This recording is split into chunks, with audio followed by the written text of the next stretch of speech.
कोई तो ऐसी जगह हो, कोई तो ऐसा इंसान हो जहां आपको पर्दे की जरूरत ना हो, आप खुल के अपने मन की बात हर बात कह सके। इंसान को इंसान बने रहने के लिए कम से कम 2-3 ऐसे रिश्ते चाहिए होते हैं जहां वो पूरी तरह से सहज होकर रह सके, जहां उसको पर्दा न लगाना पड़े, जिनके साथ आप अपने मन की हर बात खुल के कर लेते हैं। शंकराचार्य के हिसाब से ये जो दुनिया हमारी है, ये भी एक तरह का सिमुलेशन है। अंतर सिर्फ इतना है कि हम कैरेक्टर हैं और उस वीडियो गेम का रिमोट किसी और के हाथ में है। कोई हमारे साथ खेल रहा है और हमें लगता है कि मैं सीए बन गया, वहां से बटन कैसे चलाया, अब सीए बन गए। पर आप उछल रहे हैं, ये कर रहे हैं, वो कर रहे हैं, अचानक उससे गलती हुई, यहां मामला खत्म।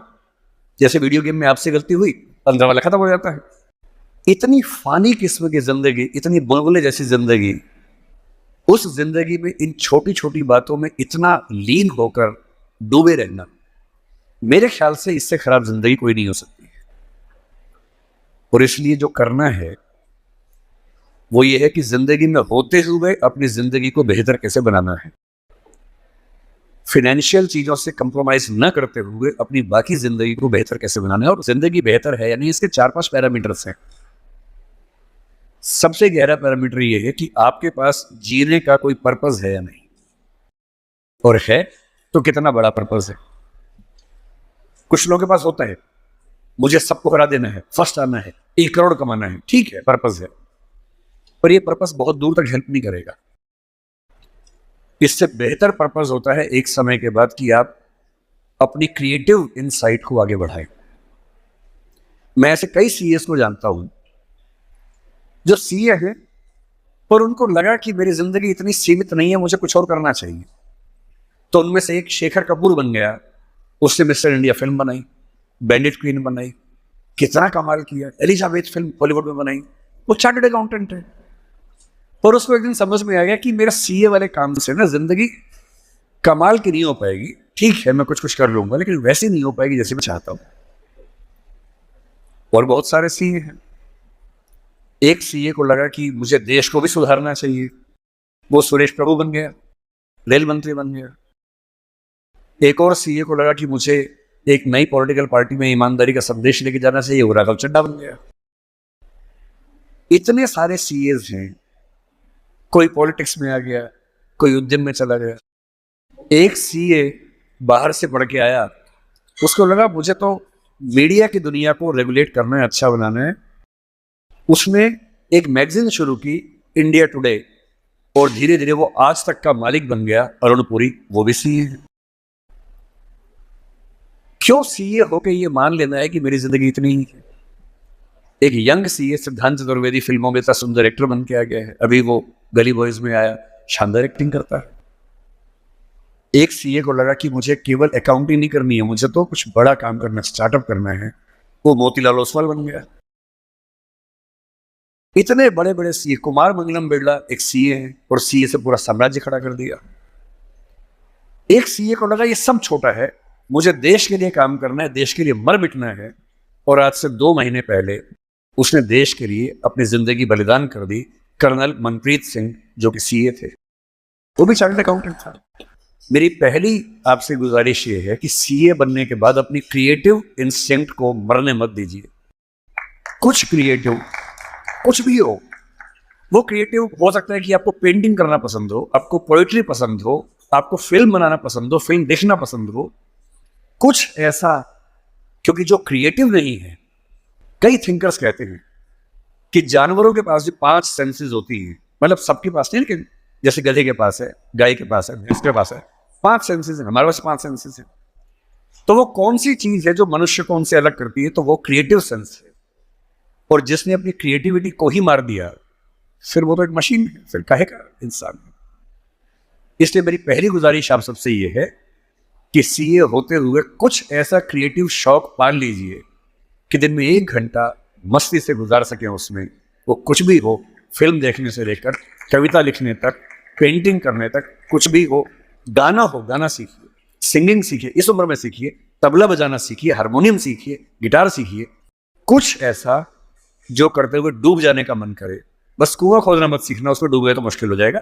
बाकी कुछ भी जिसमें आपको मजा आता हो सीखिए। दूसरा, एक ऐसा पर्पस जीवन में रखा, बेशक इतना सा पर्पस हो, जैसे आपके लिए सबसे आसान क्या है, अपने आसपास 2 4 5 लोगों को सिर्फ इतना समझा दीजिए कि फाइनेंशियल विजडम जीवन में कैसे काम करती है, अपने पैसे का इस्तेमाल कैसे करना है, पैसा कमा के कैसे सेव करना है, कैसे इन्वेस्ट करना है, क्योंकि उस मामले में आपका मुकाबला कोई कर नहीं पाएगा।